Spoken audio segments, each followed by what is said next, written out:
오늘의 사연 시작합니다. 안녕하세요. 저는 30살 먹은 젊은 청년입니다. 몇 년 전 대학을 졸업하고 취업을 했다가 회사가 어려워져서 부득이하게 퇴사를 하게 되어 백수로 살고 있었는데 그런 저에게 행운이 따라올 줄은 몰랐습니다. 회사를 다닐 때는 여러 모임에 많이 참석을 했는데 이제 백수가 되다 보니 회비를 내는 것도 늘 부담이고 해서 모임이 있어도 참석하지는 못했습니다. 근데 제가 유일하게 빠지지 않고 참석하는 모임이 있어요. 고등학교 동기들 모임인데요. 제가 빠지지 않고 참석을 하는 이유는 2만 원만 내면 고기도 많이 먹고 술도 코가 삐뚤어지게 마실 수 있었거든요. 지난달에 모임에 가니 모임 회장이 다음 달에는 원래회를 안 하고 총 동창회로 대신한다고 하더라고요.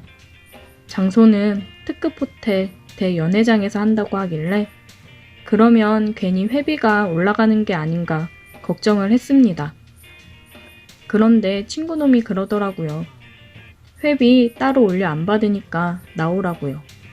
잘 나가는 선배들도 많아서 눈도장 찍어 놓으면 나쁠 거 없다면서 얘기를 하길래 참석해보자 싶었습니다. 그리고 호텔 맛있는 음식을 먹을 생각에 괜스레 들떠 있었습니다. 총 동창회 당일이 되었고 오랜만에 말끔히 손질한 양복을 차려입고 참석을 하였습니다.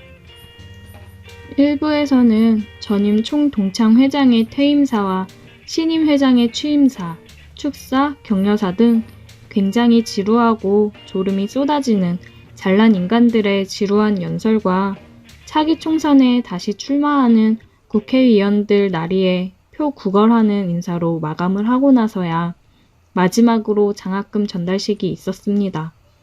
모든 게 끝나고 드디어 뷔페를 먹을 수 있었습니다.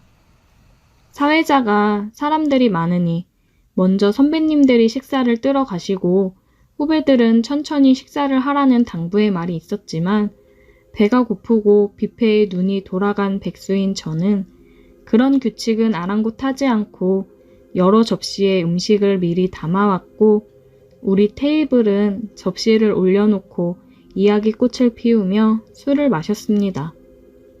사회자가 3부를 시작한다고 하고는 미리 신청한 동문들과 동문들의 아내들이 나와서 신나게 흔들고 노래 부르면 같은 기수의 사람들도 무대 위로 올라와 같이 춤을 추는 여흥이 거의 30분 이상 진행이 되었습니다.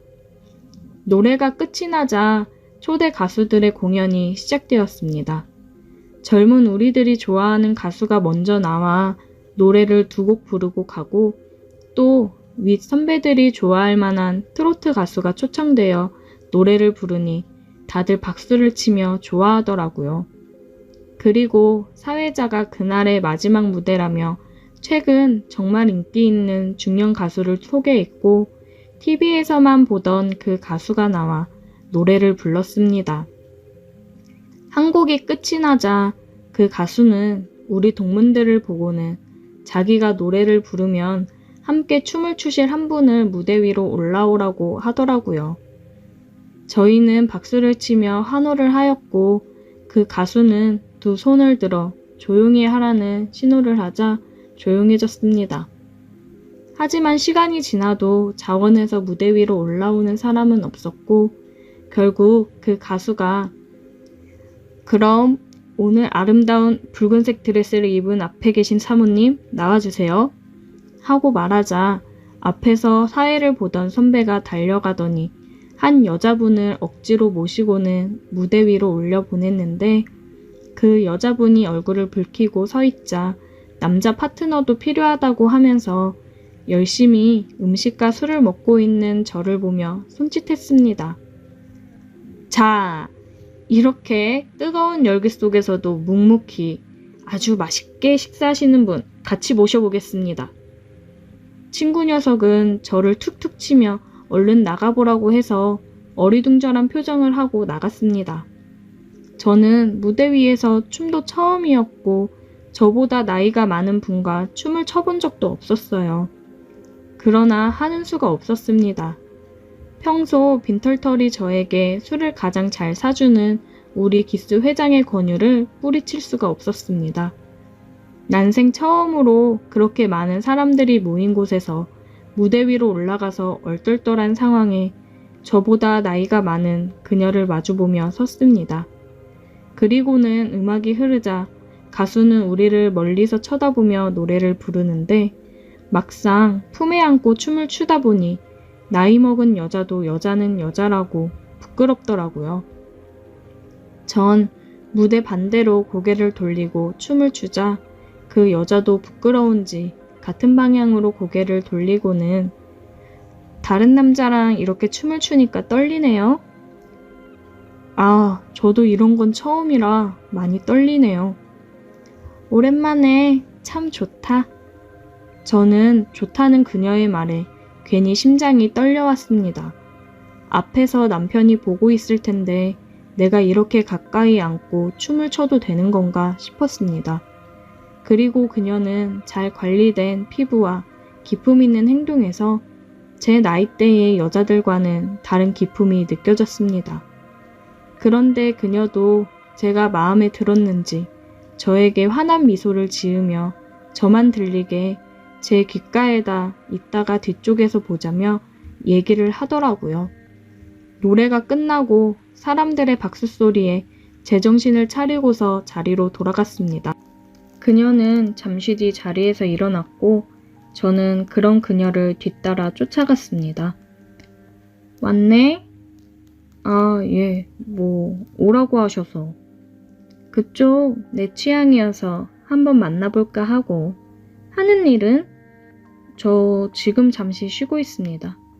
아, 백수? 잘 됐네. 제가 백수인 게 잘 된 건가요? 핸드폰 줘봐. 저는 얼떨결에 그녀에게 핸드폰을 건넸고 그녀는 자기 폰번호를 입력해 주었습니다. 연락할게. 또 보자. 저에게 또 한 번 미소를 보이며 그녀는 자리로 돌아갔어요. 저는 지금 이게 무슨 상황인가 싶었습니다. 그리고 행운권 추첨을 끝으로 총 동창회는 마쳤습니다. 그날 자리가 끝나고 제 나이 또래의 사람들이 모여 2차를 가게 되었습니다. 2차 자리에서 동창회 회장이 얘기를 하기를 그날 저와 춤을 춘 그분이 국내에서 손꼽히는 기업의 사모님이라고 하시더라고요. 이름만 들으면 다 알만한 회사였고 저는 전혀 그런 사실을 모르고 있어서 정말 깜짝 놀랐어요. 2차에서도 술을 열심히 먹고 놀다가 집으로 돌아갔습니다. 사람들을 만나서 노니까 기분 전환도 되고 너무 좋더라고요. 그리고 그 다음날 오후쯤 연락이 왔어요. 그 사모님이라는 여자였습니다. 그녀는 같이 저녁이나 먹자고 나오라고 했습니다. 저녁 번화가의 백화점 앞에서 보기로 하고 저는 그 당시에 제가 갖고 있던 가장 좋은 옷을 입고 그녀를 만나러 갈 준비를 했어요. 여자를 만나러 가는데 주머니에 한 푼도 없어서 엄마에게 애원을 하며 돈 몇 푼을 받아 주머니에 넣고 그곳으로 갔습니다. 하지만 약속 시간이 지났는데도 그 여자분의 차는 오지를 않았습니다. 한 20분쯤 기다렸을까요? 멀리서 흰색 벤츠가 제 앞에 와서 멈춰 섰습니다. 미안, 늦었지? 벤츠의 유리창이 열리며 그녀가 저를 보고 웃으며 말했습니다. 그전까진 기다림에 지쳐 짜증도 조금 났었지만 그녀가 타고 온 벤츠를 보자마자 그냥 감탄을 하느라 짜증이 났던 마음도 금세 잊어버렸습니다. 그녀는 예약한 식당이 있다며 식당으로 갔어요. 가는데 보니까 서울을 빠져나가서 경기도 외곽 쪽으로 드라이브하며 조금 떨어진 곳으로 가더라고요. 차 안에서도 그녀와 많은 대화를 나누었고 식당에 도착하니 직원분이 나와 차 문을 열어주며 룸으로 안내를 해줬습니다. 직원의 에스코트를 받으며 안내해주는 곳으로 갔고 일렬로 서 있는 직원들이 저와 사모님을 향해 허리를 숙여 인사를 했고 그때의 기분은 뭐라고 말로 표현하기가 힘들었어요. 이런 게 성공한 삶이구나 싶었습니다. 안내해준 룸으로 들어가니 이미 종업원이 고기를 굽고 있었습니다. 우리가 방으로 들어가니 벌떡 일어나서 인사를 하고는 다시 열심히 고기를 굽더라고요. 저희는 마주보고 앉아 고기를 먹으며 처음 보는 비싼 술도 한 잔씩 기울였어요. 서로 간의 이야기를 나누며 공감을 나누었고 저는 나이를 초월해서 그녀에게 호감이 가더라고요. 처음엔 뭔가 떡고물이라도 떨어질 게 없나 싶어서 따라온 건데 대화를 나누다 보니 굉장히 멋지고 재미있어서 그녀가 하는 말 한마디 한마디를 귀 기울여 듣고 있었어요. 그런 제 모습이 귀여워 보였는지 저를 보고 피식 웃으시더니 어쩜 이렇게 보면 볼수록 마음에 드는지. 잠깐만. 엄청 비싸 보이는 핸드백 안에서 핸드폰을 꺼내 어디론가 전화를 하였고 핸드폰 너머에 그 남자와 한참 동안 전화를 하는 것 같았습니다. 제가 감히 끼어들 생각도 못하고 전화 통화를 듣고 있었고 그녀가 마지막으로 전화를 끊기 전에 다음 주 월요일부터 출근시킨다고 말을 하더라고요. 그렇게 한참 동안 이어진 전화를 끊고는 얼떨떨한 표정으로 보고 있는 제게 자기 방금 취업됐어 라고 하시더라고요. 저도 대화를 하면서 지금 백수로 지내면서 힘든 점을 얘기하며 취업을 위해서 다시 재정비하고 사모님처럼 성공하려면 열심히 해야겠다고 얘기를 했었는데 그런 제가 마음에 들었는지 그녀는 제게 일자리를 연결해 주었습니다. 진짜 세상에 이런 일도 있구나 싶었어요. 그리고는 저를 위아래로 훑어보다가 지갑에서 100만원짜리 수표를 석 장을 꺼내 제게 건네주시면서 다음 주부터 출근이니까 당장 내일 나가서 양복이랑 구두부터 새로 맞춰. 큰일 해야 하는 사람은 행색이 중요한 거야. 정말 세상에 이렇게 멋있는 사람이 있나 싶었습니다. 저희 둘은 밤이 늦도록 이야기를 나누고 서로의 감정을 확인했고 그날 밤 늦게 저희 집 앞까지 저를 데려다 주었습니다. 태어나서 이렇게 많은 선물을 받은 것은 처음이었고 어떻게 보답을 해야 할지 감이 오질 않았습니다. 너무나 감사드린다고 여러 번 말씀드렸더니 그녀는 저를 쳐다보며 그냥 다 필요 없고 자기가 부를 때는 시간과 장소를 따지지 말고 무조건 나오면 된다고 하더라고요. 같이 밥 먹자고 하면 밥 먹고 커피 마시자고 하면 커피 먹으면 그걸로 충분하다라고 말씀을 하시고 볼에 뽀뽀를 해주고 갔습니다. 뭔가 애완동물이 되면 이런 기분일까 싶었습니다. 그 뒤로 지금까지 그 만남은 계속 이어지고 있고 일주일에 2-3번은 만나고 있습니다. 만나서 고민도 들어주고 데이트도 하면서 항상 제게 과분할 정도로 큰 선물을 안겨주고 갑니다. 그럴 때면 저도 그런 선물에 보답을 하듯 그녀를 더 즐겁고 뜨겁게 해주고 있습니다. 정상적인 관계라고는 생각하지 않지만 서로가 서로에게 만족을 얻고 도움을 줄 수 있는 관계라면 저는 괜찮다고 생각해요. 이런 일을 영화에서나 봤지 실제로 일어날 거라고는 생각하지 못했었는데 그 주인공이 저일 줄은 정말 몰랐습니다. 오늘의 사연 여기까지입니다. 오늘도 들어주셔서 감사해요. 구독, 좋아요, 알림 설정 부탁드려요. 오늘의 사연 시작합니다. 안녕하세요. 저는 30대 초반 평범한 직장인입니다. 최근에 돌이킬 수 없는 큰 실수를 하는 바람에 조언을 구하고자 사연을 보냅니다. 저에게는 사귄 지 2년이 넘은 여자친구가 있습니다. 여자친구는 친한 친구의 아는 동생이었는데 우연히 친구를 따라 술자리를 나왔다가 처음 만나게 되었고 그 후로는 제가 열렬히 구애한 끝에 사귀게 되었습니다. 처음 본 순간부터 이 여자다 싶었어요. 제 이상형이 박보영이거든요. 근데 정말 박보영처럼 작고 아담한 체구에 쌍꺼풀이 없음에도 큰 눈, 하얀 피부, 동글동글한 코, 그냥 모든 게 다 예뻤습니다. 여자친구랑은 4살 차이인데 처음 만났을 때 여자친구는 아직 대학생이라 직장인인 제가 나이도 많고 어려웠었나 봐요. 조금 거리를 두는 듯 했지만 가랑비에 옷 젖는 줄 모르는 것처럼 저는 제 여자친구의 일상에 조금 다가갔고 마침내 제 여자친구도 저를 좋아하게 되면서 우린 사귀게 되었어요. 정말 행복했습니다. 이상형인 여자와 사귄다는 건 정말 큰 행복이었어요. 그런데 저는 이렇게 완벽한 제 여자친구에게 해서는 안 될 크나큰 실수를 저지르고 말았습니다. 여자친구랑은 큰 다툼 없이 예쁘게 잘 사귀고 있었습니다. 여자친구는 대학을 졸업 후 곧 취업을 했는데 회사 생활에 적응이 어려웠는지 그만두고 최근에 좀 더 좋고 큰 회사에 취업을 하게 되어 힘들지만 열심히 적응해 가고 있었습니다. 물론 회사에서 일을 시작한 후로는 대학을 다닐 때보다 서로 만날 수 있는 시간이 줄어들었지만 이건 우리에게 그다지 큰 문제가 되지 않았어요. 오히려 더 보고 싶은 마음만 일으킬 뿐 서로에게 질리거나 권태기가 온다든지 하는 그런 문제는 전혀 없었습니다. 문제는 여자친구가 새로 입사한 회사 때문에 여친의 친언니와 함께 살면서부터 시작됐습니다. 여친의 언니는 이름만 대면 다 아는 큰 항공사의 승무원으로 그 직업에 걸맞게 늘씬하고 세련되게 생겼어요. 둘이 친자매라지만 정말로 느낌은 정반대였습니다.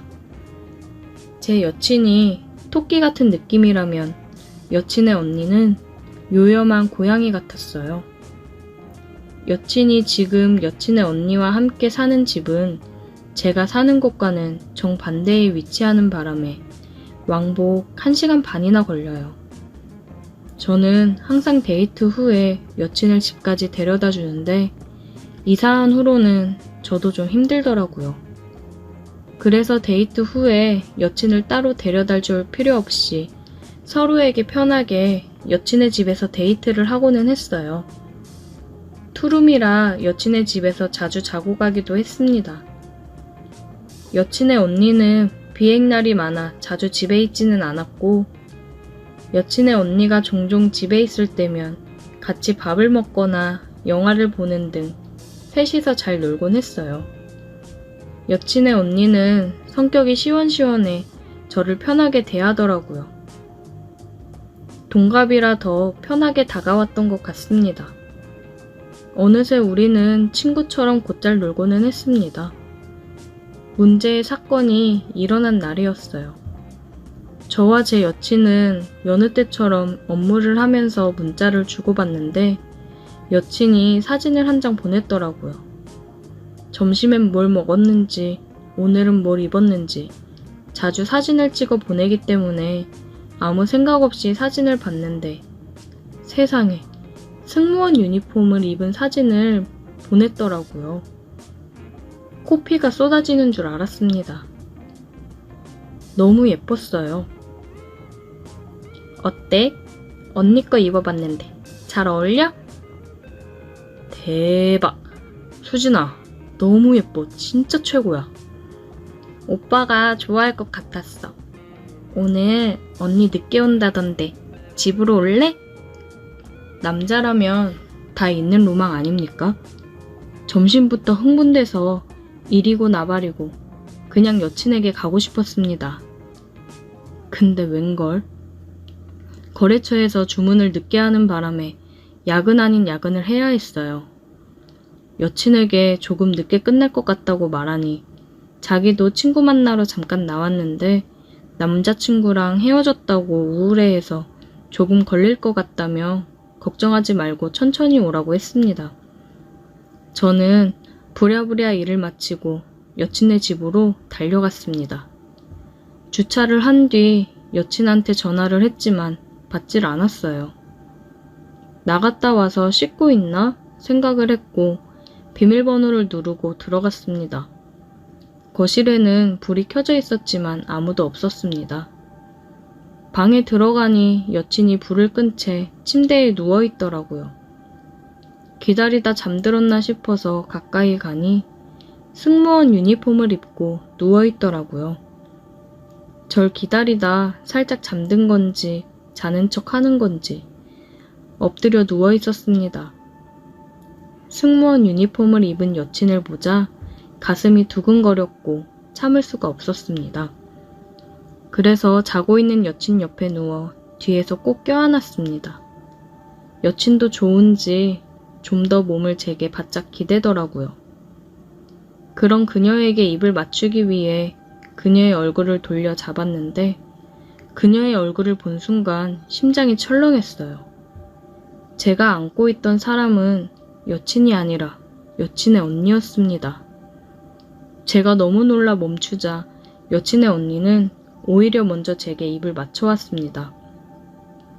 저는 너무 당황했지만 여친과는 다른 여친의 언니의 입맞춤 실력에 이성의 끈을 놓아버렸습니다. 그렇게 저는 여친이 없는 동안 여친의 언니와 돌이킬 수 없는 실수를 저질러 버렸어요.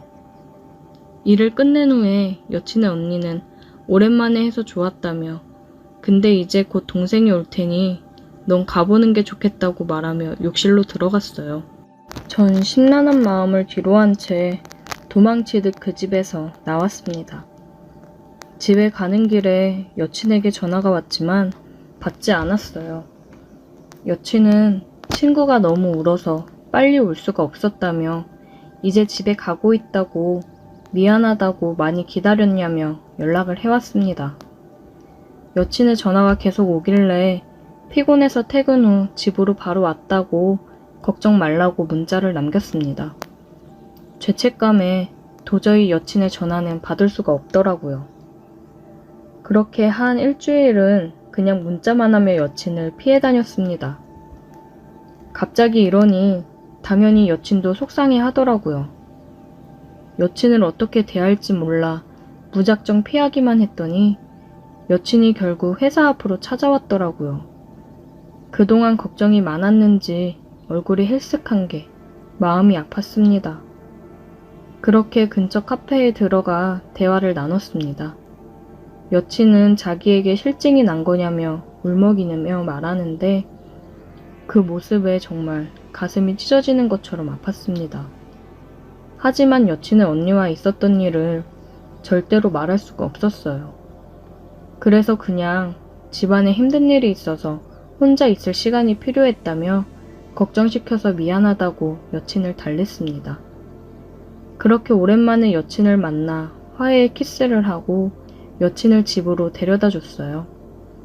여친이 잠시 들어와서 언니랑 인사도 하는 겸 쉬고 가라고 했지만 피곤하다며 거절했습니다. 여친의 언니를 만나는 것도 그 집에 다시 들어가는 것도 다 두려웠어요. 혹시라도 여친이 여친의 언니와 제 사이에 이상한 낌새를 눈치채기라도 하는 날에는 전 여친을 잃을 수 없었습니다. 그렇게 그 후로는 여친을 집까지 데려다 주기만 할 뿐 절대 집에 들어가지 않았어요. 피곤했지만 그래도 어쩔 수 없었죠. 여느 때와 마찬가지로 여친을 데려다 주는데 마침 여친의 언니도 집에 들어가는 길이라 마주쳐 버렸어요. 퇴근길인지 승무원 유니폼을 입고 있는데 그날이 생각나서 아찔했습니다. 여친의 언니를 똑바로 쳐다볼 수가 없었어요. 제 반응이 재밌는지 운전석에 더 가까이 다가와서 제게 인사를 건네더군요. 그렇게 서둘러 여친을 내려주고 여친과 여친의 언니가 집에 들어가는 뒷모습을 보는데 여친 언니의 뒤태가 더 눈이 가더라고요. 모르겠습니다. 여친 언니는 어떻게 저렇게 아무렇지 않은 건지 전 미칠 것 같은데 저 혼자만 깊은 고민을 한 것 같아 김이 빠지기도 하더라고요. 아무렇지 않은 여친 언니를 보니 저도 그냥 없었던 일로 생각해야겠다 싶었습니다. 아무 일도 없었던 것처럼 다시 전처럼 지내도 되는 거겠죠? 오늘의 사연 여기까지입니다. 오늘도 들어주셔서 감사해요. 구독, 좋아요, 알림 설정 부탁드려요. 오늘의 사연 시작합니다. 안녕하세요. 60 넘은 호래비입니다. 참, 자식들이랑 며느리 보기 너무 남사스러운 일이 생겨 미치겠네요. 저는 공무원 생활을 했고 지금 정년퇴직 후 연금 받으며 건물에서 나오는 세 받으며 살고 있습니다. 슬하에 아들 하나 딸 하나 낳고 살고 있는데 다들 커서 시집장가 가서 잘들 살고 있습니다. 집사람은 내 나이 50쯤 암으로 세상을 떠났어요. 정말 급작스레 찾아온 암이었고 이미 사기 진단을 받아 손쓸 방법도 없이 암 판정받고 3개월 후 제 곁을 떠났습니다. 진작에 관심 좀 갖고 더 잘해줄 걸 후회가 되더라고요. 참, 공무원 월급 얼마 안 되는 걸로 애들도 번듯하게 똑똑하게 잘 키우고 재테크해서 돈 불려 건물도 사고 똑 부러지고 살림 하나는 끝내주게 하는 아내였는데 본인한테는 돈 한 푼 제대로 써보지도 못하고 허망하게 하늘나라로 가버렸네요. 가장 후회되는 게 있다면 젊었을 적 예쁜 모습도 많이 담아주고 여행도 같이 많이 다닐 걸 후회가 남네요. 그저 내 할 일 열심히 하고 돈만 벌어다 주면 내 도리는 다 하는 거라고 생각했던 지난날을 반성하며 살게 되었습니다.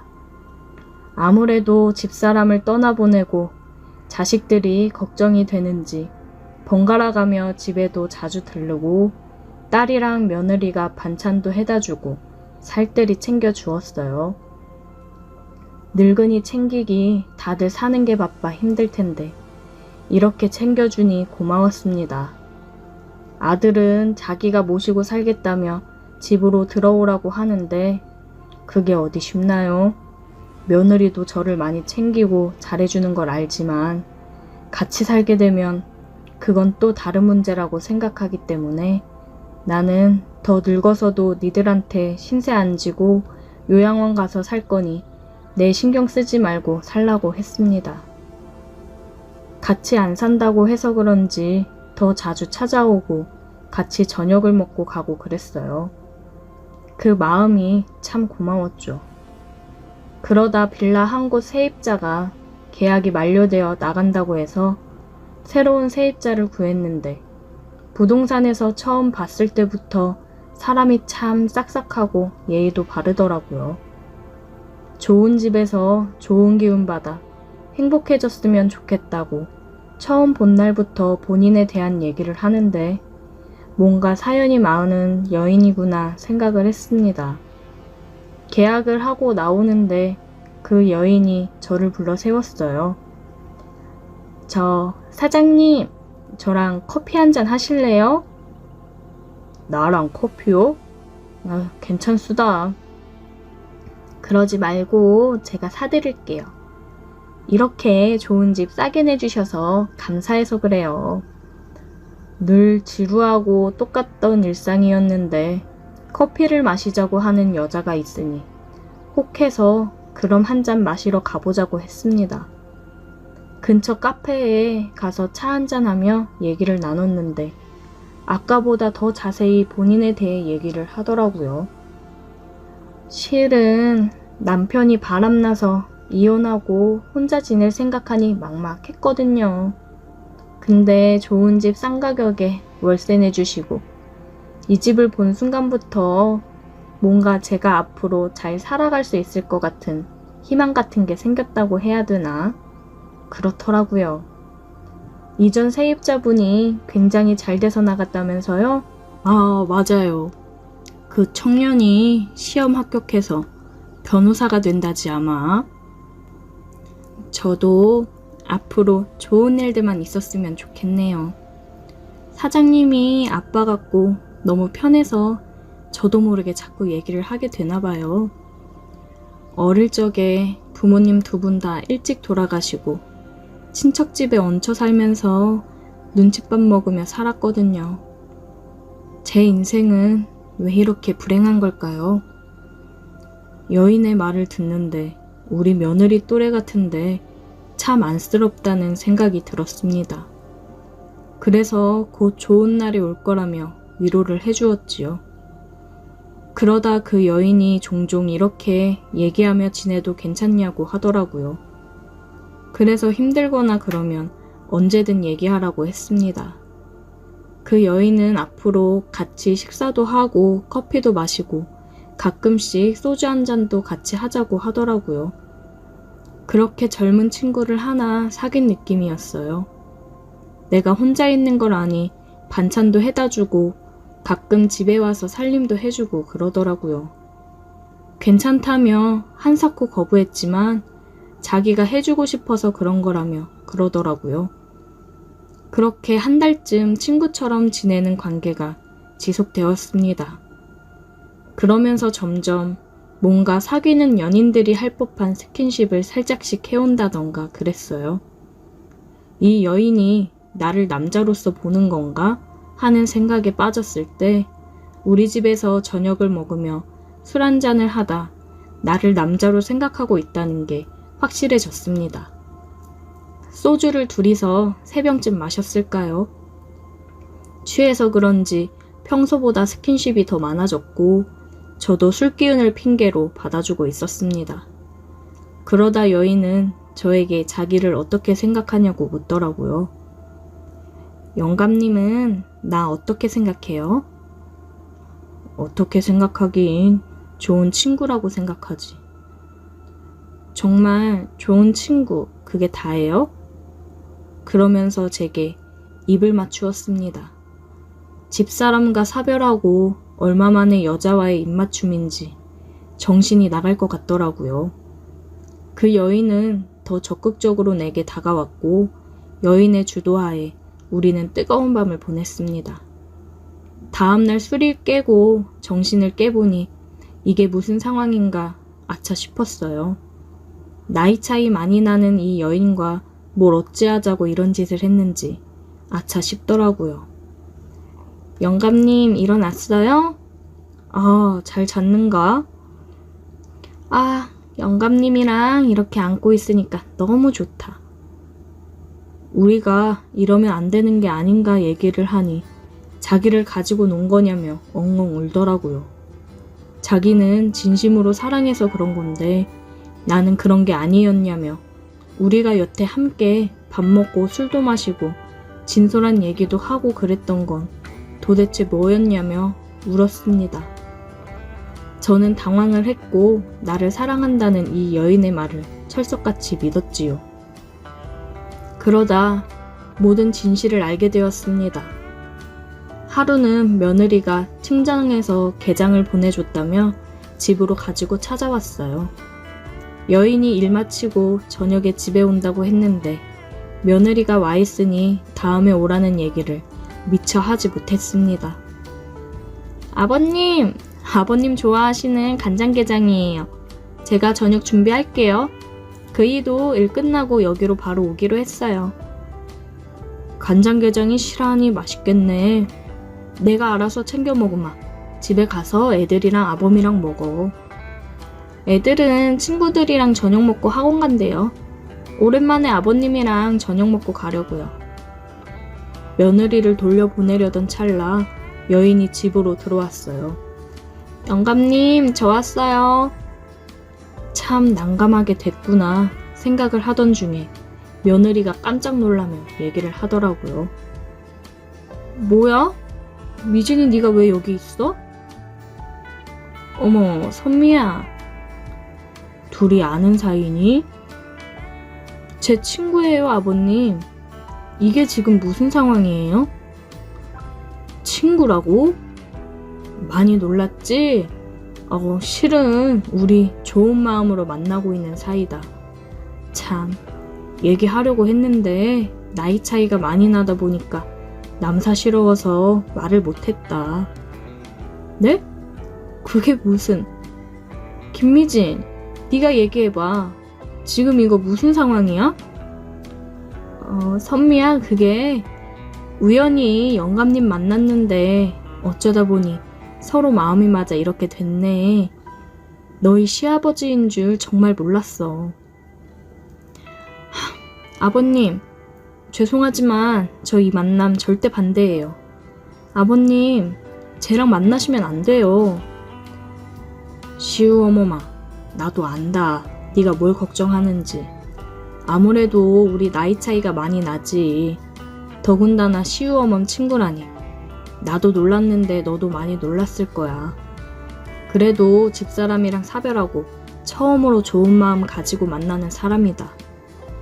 너네만큼 나 잘 챙겨주고 위해주는 사람이야. 김미진, 너 우리 아버님한테 일부러 접근한 거지? 우리 아버님인 거 알았잖아. 내 프로필 사진이 가족 사진으로 되어 있는데 네가 몰랐다고?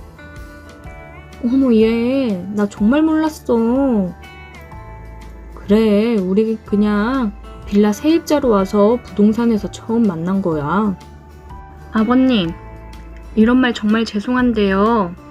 제 일부러 아버님 재산 보고 접근한 거 맞아요. 제 바람나서 남편한테 쫓겨났고요. 제가 한번 아버님 얘기한 적 있어요. 나이도 있으시고 해서 모시고 살고 싶은데 아버님이 불편하신지 싫어하신다고요. 연금이랑 건물 있으시니 노후 걱정은 없는데 그래도 옆에서 같이 살면서 챙겨드리고 싶은데 마음처럼 쉽지가 않다고 얘기했던 적 있거든요. 어쩐지 그때 어디 건물인지 꼬치꼬치 캐묻고 요즘은 시아버지들도 혼자 살고 싶어 하지 며느리랑 같이 안 살고 싶어 한다고 하더니 너 이래서 그랬던 거니? 잠깐, 그게 무슨 소리냐? 바람을 펴서 이혼을 당하다니. 남편이 바람 폈다고 하지 않았어? 뻔뻔하게 잘도 거짓말했구나. 이 남자 저 남자 만나고 다녀서 이혼당해놓고 뭐? 남편이 바람을 펴? 아 진짜 좀 더 뜯어먹고 걸렸어야 됐는데 짜증나게. 쓸데없이 왜 이렇게 집에 자주 오고 난리야? 아니 미진아, 이게 지금 무슨 얘기야? 다 들어놓고 뭘 물어요 영감님. 돈 많다길래 돈 좀 팍팍 쓸 줄 알았더니 그것도 아니고 괜히 시간 낭비만 했네. 그러면서 집을 나갔습니다. 야, 너 거기 안 서? 며느리는 흥분을 해서 큰 소리를 냈어요. 저는 창피해서 고개를 들 수가 없었습니다. 이 늙은이를 사랑하는 젊은 여자가 어디 있다고 혼자 착각 속에 빠져 며느리한테 이런 꼴을 보이는지 어디 쥐구멍에라도 숨고 싶었어요. 며느리는 다른 식구들한테는 비밀로 하겠다고 했습니다. 그런 며느리한테 고마우면서도 창피하고 미안했어요. 며느리는 그런 내 마음을 알았는지 더 이상 얘기를 안 꺼내고 평소처럼 대해줬습니다. 참, 다 늙어서 이게 무슨 일인지 앞으로 사람을 평생 못 믿을 것 같네요. 오늘의 사연 여기까지입니다. 오늘도 들어주셔서 감사해요. 구독, 좋아요, 알림 설정 부탁드려요.